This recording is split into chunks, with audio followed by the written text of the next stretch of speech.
नीम गांव की चौपाल पर मुखिया गुस्से से लाल हो रहा था, क्योंकि एक लड़की ने बाहर जाकर सिलाई सीखने की ख्वाहिश जाहिर की थी।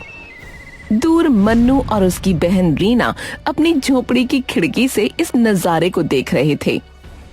अरे अरे तेरी बेटी की हिम्मत तो देखो, हैं? शहर जाएगी है, कोर्स करेगी। अरे ये बगावत की आग कहाँ से भरी इसकी नसों में? हाँ, बिल्कुल सही, बिल्कुल सही। लड़कियां घर की दहलीज लागेंगी तो हमारी इज्जत का क्या होगा भैया? सोचो भैया रामू, गजोधर, सोचो। तू अब सजा सुन। मैं तुझे काम से निकाल रहा हूँ। अब बता कैसे चुकाएगा अपना कर्जा, बता। लड़की का पिता बेबसी से सर झुकाए रोने लगा। पूरी भीड़ डर के मारे सांस भी नहीं ले रही थी। दूर खिड़की पर मन्नू का गुस्सा उबल रहा था। देखा भैया, एक छोटे से सपने की यहाँ कितनी बड़ी कीमत चुकाई जाती है। हाँ, लेकिन मुखिया मैरिज हॉल भी तो चलाता है ना, जहाँ वो लड़कियों की शादी मुफ्त में भी कराता है। यहाँ तक कि लड़के भी खुद ढूंढता है उनके लिए। तो भले ही मुखिया पुरानी सोच वाला होगा, पर लड़कियों का भला ही सोचता है वो तो। ये भलाई नहीं है, सिर्फ ससुराल ही लड़की की मंजिल नहीं होती भैया। तभी दूर से एक तेज आवाज आई। सबकी नजरें सड़क पर गईं। एक चटखीले रंगों वाला पुराना फूड ट्रक धूल का बादल उड़ाता हुआ चौपाल के सामने जा ठहरा और अंदर से एक सरदार जी उतरे। आओ जी, सत श्री अकाल भाइयों। आओ जी, इस बेजुबान ट्रक को जो है थोड़ी देर के लिए यहाँ आसरा मिल जाएगा क्या? आसरा इस आवारा राक्षस को हमारी पावन धरती पर कभी नहीं। यहाँ बाहरी लोगों को नहीं आने देंगे। ले जाओ इसे। आओ मुखिया जी, और मैं हरप्रीत सिंह। आओ जी, बस कुछ ही दिन के लिए आप लोगों को अपने चलते फिरते ढाबे का स्वाद चखाने आया हो जी। अरे रहने दीजिए ना मुखिया जी, वैसे भी यहाँ कोई ढाबा नहीं है। 2-4 दिन ये रह लेगा तो बढ़िया ही हो जाएगा। हाँ मुखिया जी, मेरा भी मानना है कि थोड़े दिन रहने देना चाहिए। हाँ, रहने देना चाहिए। हाँ, रहने दो। सरदार जी की आवाज में एक जादू था जिसने भीड़ को मंत्र मुग्ध कर दिया था। मुखिया मना करना चाहता था, लेकिन कोई वजह न ढूंढ सका तो चुप रह गया। आओ जी, तो फिर ठीक है। ओ जी, आओ। और सब लोग एक बार यहाँ का खाना खाकर बताओ। सरदार जी के ट्रक से उठती मसालों और ताजी रोटियों की खुशबू ने पूरे गांव का दिल जीत लिया। मगर मन्नू की नजर सरदार जी के हाथ में चमकते उस फोन पर अटकी रही, जो एक आम ट्रक वाले की पहुंच से बहुत दूर होना चाहिए था। अरे ये क्या? एक ट्रक वाले के पास कम से कम 1-1.5 लाख का फोन, ये कैसे हो सकता है? कहीं कोई गड़बड़ी तो नहीं है? अरे बाप रे, ये सब्जी ऐसे लग रही है जैसे मेरी दादी के हाथों का जादू हो इसमें। हाँ भाई, ऐसा लगता है जैसे खाना जो है स्वर्ग से उतर आया हो। हा, मैंने तो थाली के साथ साथ चम्मच के साथ साथ जो है अपने हाथ तक चाट लिए भैया। हा। रीना, उसका फोन तो देख, वो 1-1.5 लाख का लग रहा है। नहीं तो सोच जरा, एक ट्रक चलाने वाले के पास इतना महंगा फोन कैसे आया होगा? भैया, कहीं ये कोई गलत आदमी तो नहीं? कुछ गड़बड़ लगती है। इसी बीच मुखिया और लल्लन ट्रक से दूर खड़े होकर सरदार जी पर नजर रखे हुए थे। अरे लल्लन, सुन जरा। अरे ये बाहर वाला, मुझे ऐसा लगता है कि सिर्फ खाना बेचने ही नहीं आया है। इसकी मंशा मुझे कुछ और ही लग रही है। क्या कहता है? हाँ, सही कहा मुखिया जी। मुझे भी ऐसा ही कुछ लग रहा है। जैसा आपने कहा, एकदम 100% की खरी बात कही आपने।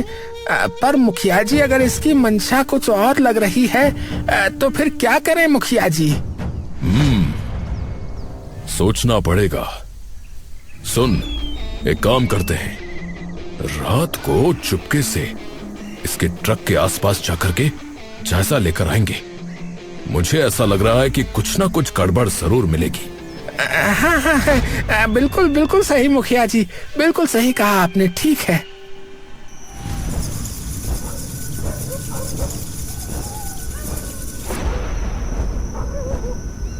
रात का अंधेरा गहरा हुआ, पूरा गांव सो चुका था। मुखिया और लल्लन ट्रक की ओर सरकते चले आ रहे थे। मुखिया जी पकड़े गए तो? अबे चुप, डरपोक कहीं के। पकड़े गए क्या होता है रे? चोरी करने थोड़ी आए हैं। वो ट्रक के पास दबे पांव पहुंचे। अंदर झांका तो उनकी सांसें अटक गईं। एक छोटी सी अलमारी के ऊपर एक पुरानी फटी हुई लड़की की चप्पल और एक पीली पड़ी तस्वीर रखी थी। तस्वीर में एक जवान लड़की मुस्कुरा रही थी। अरे ये क्या? अरे किसी लड़की का सामान? हाँ? ए लल्लन, मैंने कहा था ना, मुझे इसकी मंशा कुछ ठीक नहीं लग रही है। ये तो लड़कियों का सामान चुराता है लग रहा है, या फिर कहीं उन्हें ही ना ले जाता हो ना हो यही इसका असली धंधा है। हाँ हे भगवान, इस पर तो फिर नजर रखनी पड़ेगी मुखिया जी, और कुछ ठोस बात पता चलते ही इसे फिर यहाँ से भगाना होगा। हाँ।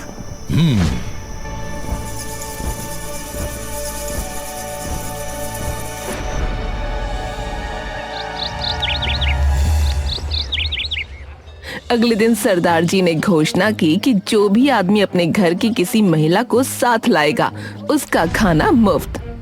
ओ आहो जी, ओ आप लोग अकेले अकेले मेरे ढाबे के खाने का मजा क्यों ले रहे हैं जी? अरे अपने घर की माताओं बहनों को भी लेकर आइए।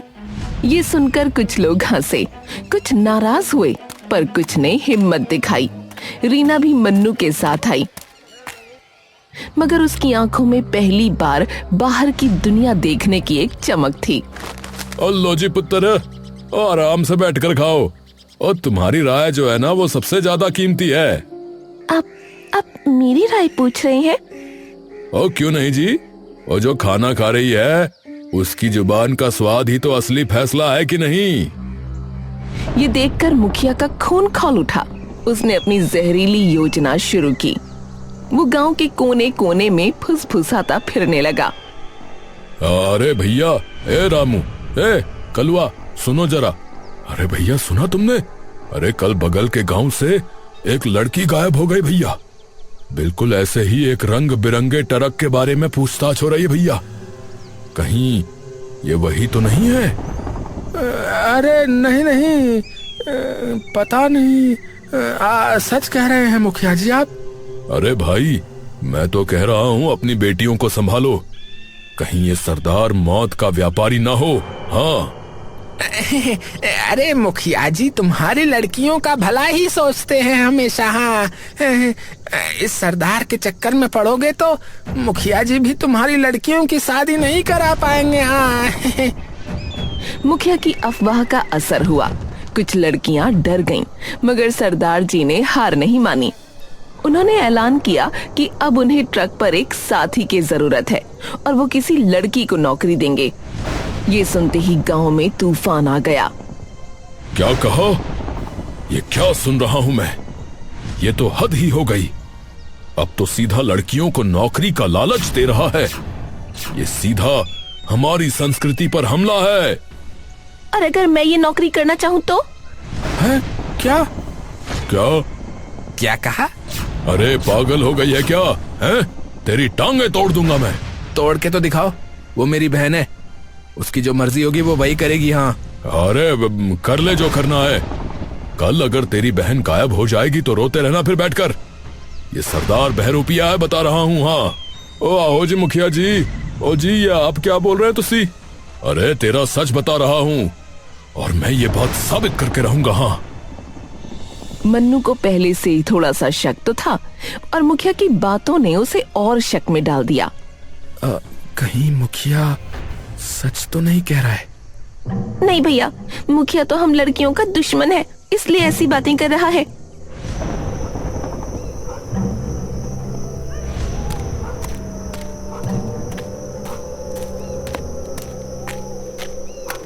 पर उस रात मन्नू चुपके से ट्रक के पास गया। उसने देखा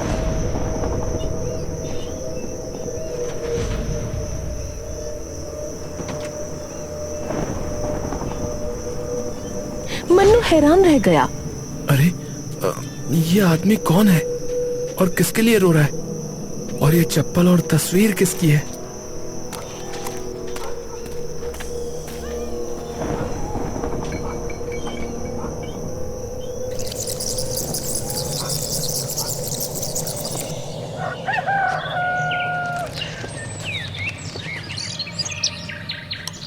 रीना मन्नू के शक के बावजूद ट्रक में काम करने लगी थी। उसके साथ आने से सरदार जी के खाने में वैरायटी आ गई, पर कोई इसको अच्छा कह रहा था तो कोई बुरा। गांव 2 हिस्सों में बंट चुका था। वाह सरदार जी वाह, मजा ही आ गया।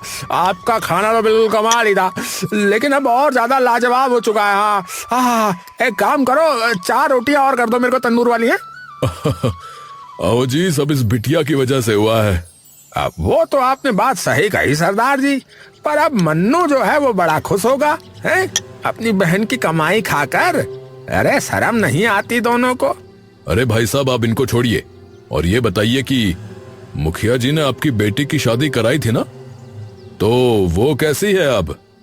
वो अभी उससे जो है बात नहीं हो पा रही है। हाँ, दरअसल जो है उसके ससुराल वाले उसे विदेश लेकर गए। हाँ, बहुत अमीर परिवार है ना, इसीलिए। अच्छा जी, ऐसा है।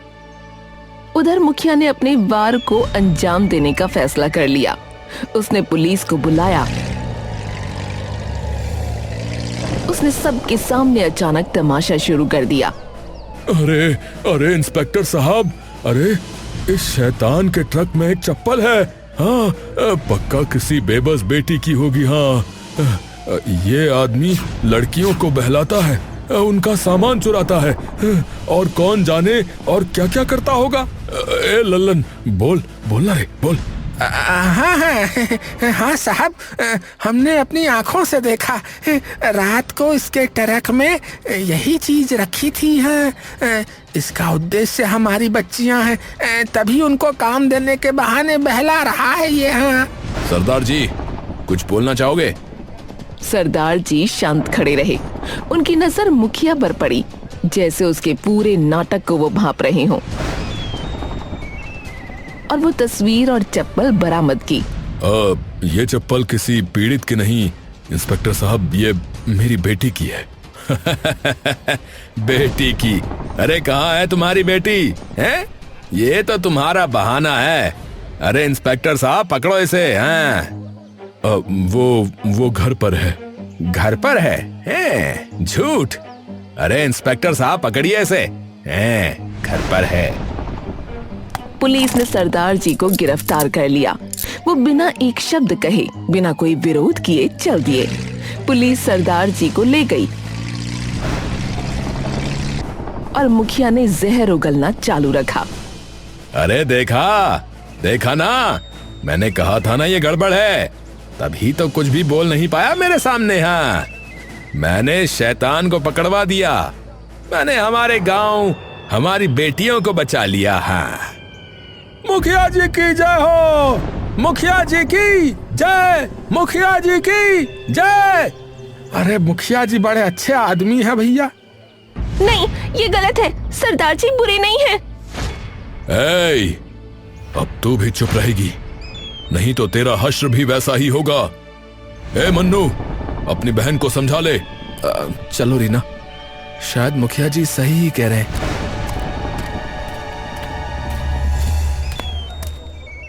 मुखिया जी, मुझे कुछ कहना था। बात दरअसल ये है कि जो है हमारी बेटी से बात नहीं हो पा रही है। जो है अगर आपके पास कोई नंबर हो तो हमें दे दीजिए, उसके ससुराल में बात करनी थी। अब अरे वो लोग बाहर गए हैं कहीं, आएंगे तो खुद करेंगे। आदमी कुछ न बोल सका। उधर रीना ने फैसला किया कि वो थाने जाकर सच्चाई जानेगी। उसने सरदार जी से बात करने का सोचा। वो थाने जाने के लिए निकली, पर जैसे ही वो गांव से निकलने लगी, मुखिया रास्ते में खड़ा हो गया। अरे कहाँ जा रही है बेअदब लड़की? थाने? सरदार की जासूसी करने? मुझे सच जानना है। सुन ले, अगर तूने एक कदम भी आगे बढ़ाया तो तेरे भाई मन्नू की छोटी सी दुकान इस हफ्ते में इतनी बदनाम हो जाएगी कि कोई उसका मुंह नहीं देखेगा। उसे गांव से भागना पड़ेगा, समझी? रीना भौचक्की रह गई। उसकी हिम्मत टूटती दिखी। मुखिया घूम कर चला गया।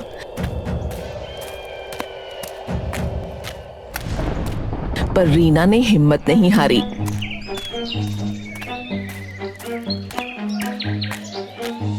डर को दबाते हुए वो छुप कर थाने पहुंची। कुछ भी हो, मैं सच जानकर रहूंगी। आखिर सरदार जी की वजह से ही मैं घर से बाहर निकल पाई, कुछ काम कर पाई। वो बुरे नहीं हो सकते। जब वो उस कमरे में घुसी जहां सरदार जी होने चाहिए थे, तो उसकी आंखें फटी की फटी रह गईं। सरदार जी आराम से कुर्सी पर बैठे थे।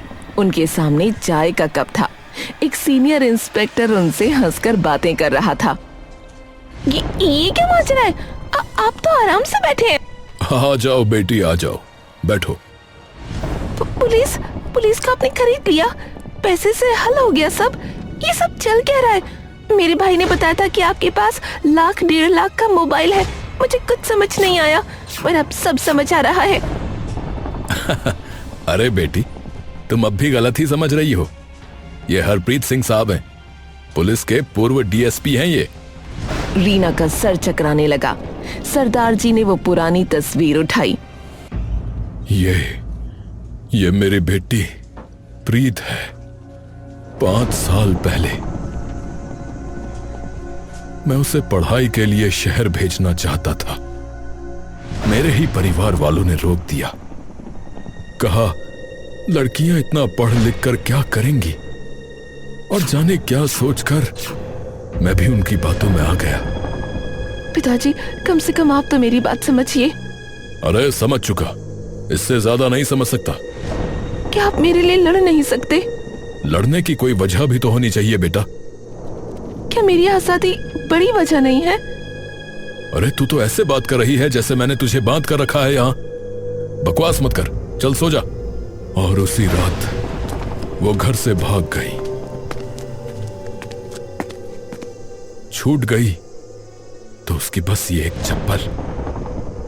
प्रीत और उसकी दूसरी चप्पल दोनों आज तक नहीं मिले। क्या? काश मैंने अपनी बेटी को समझा होता, उसकी आजादी के सपने को समझा होता। उसके जाने के गिल्ट ने मुझे ऐसा घेर लिया कि तब से मैं ऐसे ही जगहों और गांवों में जाने लगा जहां किसी लड़की पर अत्याचार हो रहा हो, ताकि कोई और बाप अपनी बेटी के लिए ना रोए और कोई और प्रीत गुम ना हो जाए। रीना के सामने अब पूरा सच आ चुका था। सरदार जी की आंखों में छिपा दर्द अब समझ आ रहा था। तभी सीनियर इंस्पेक्टर ने एक फाइल सरदार जी की ओर बढ़ाई। सर, जैसा कि आपको शक था, हमारी जांच में पता चला है नीम गांव का मुखिया लड़कियों की शादी कराने के नाम पर उनका सौदा करता है। क्या? जो लड़कियों को घर में रहने की हिदायत देता है वो सौदा करता है उनका? ओ हाँ जी पुत्र, तुमने पिछले कुछ समय में ध्यान दिया होगा कि तुम्हारे गांव से जिन लड़कियों की शादी हुई वो लौट कर नहीं आई, न उनके माँ बाप से उनकी बात ही हो पाई। असल में शादी के नाम पर मुखिया ने उन्हें अगवा कराया था, फिर उनका शहर में सौदा कर दिया। इसीलिए उसने आपको रोकना चाहा, इसीलिए उसने झूठी अफवाह फैलाई। पर आपका प्लान क्या था? आप आए, अपना खाना बेचा और अब पुलिस स्टेशन में आकर बैठ गए। आपने किया क्या? मैंने तुम्हें और तुम्हारे जैसी और लड़कियों को आजाद किया, और जो सबूत मुझे मुखिया के खिलाफ चाहिए थे वो मुझे मिल चुके हैं। दिन में खाना बेचा और रात में मुखिया की तहकीकात करी। अब हमारे पास सबूत हैं बिटिया। अगले ही पल पुलिस की गाड़ियां नीम गांव की ओर दौड़ पड़ी। चौपाल में मुखिया अभी भी अपनी झूठी जीत का ऐलान कर रहा था कि पुलिस ने उसे घेर लिया। इस गांव के मुखिया रामधारी सिंह, तुम्हें मानव तस्करी और पुलिस को गुमराह करने के आरोप में गिरफ्तार किया जाता है। हैं? अरे ये क्या मजाक है? मैंने तो गांव को बचाया, मैंने गांव को बचाया है। सरदार जी ने सबके सामने एक वीडियो प्ले की जिसमें मुखिया लल्लन से लड़कियों की तस्करी को लेकर बात कर रहा था। माफ कर दो साहब, माफ कर दो साहब, मुझे मजबूर किया इसने कहा था कि अगर मैंने इसका साथ नहीं दिया तो ये मेरी बेटी को भी भेज देगा शहर, तभी किया मैंने साहब। अरे मैंने अरे भाई चल, अब मैं करते हुए बकरी मत बन, अब तो तेरा हम बकरा बनाएंगे। पूरा गांव सन्न रह गया। उनका रक्षक असल में उनका भक्षक निकला। मुखिया और लल्लन को पुलिस ले गई। फिर सरदार जी ने ट्रक की चाबी रीना की तरफ बढ़ाई और बोले, ये ट्रक अब मेरा नहीं रहा पुत्र, ये अब उन सभी बेटियों का है जिन्होंने डर के आगे झुकने से इनकार किया। रीना, ये चाबी तुम्हारे हवाले बेटिया। लेकिन आप? मेरी तलाश अब भी जारी है बेटिया। मेरी प्रीत का पता नहीं, पर अब मुझे यकीन है कि कहीं ना कहीं कोई ना कोई उसे भी हिम्मत दे रहा होगा। तुम यहां उसकी आवाज बन जाओ पुत्र। वो चाबी रीना के हाथ में रखकर सरदार जी बिना पीछे मुड़े देखे चले गए।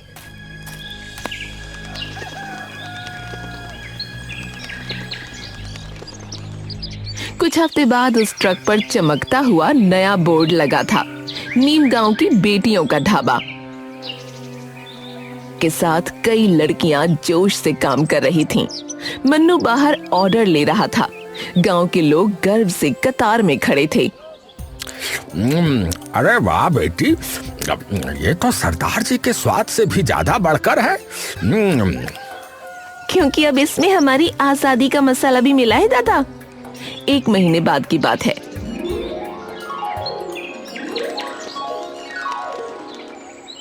एक दिन एक नया ग्राहक, एक शहरी महिला ढाबे पर आई।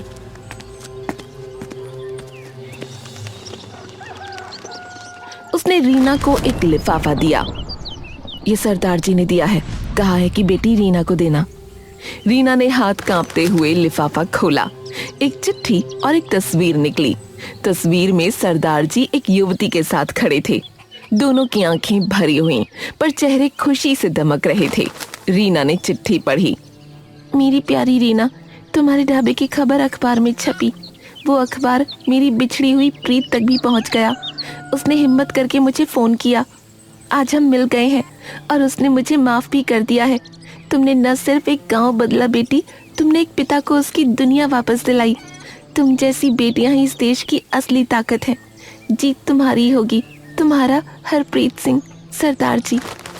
रीना की आंखों से आंसू की धार बह निकली, पर ये आंसू दुख के नहीं, अनंत खुशी और संतुष्टि के थे। उसने तस्वीर को अपने दिल से लगाया और आसमान की तरफ देखा। इस समय भी ट्रक के सामने लगी लाइन लंबी हो रही थी और नीम गांव की बेटियों का सफर अब रुकने वाला नहीं था।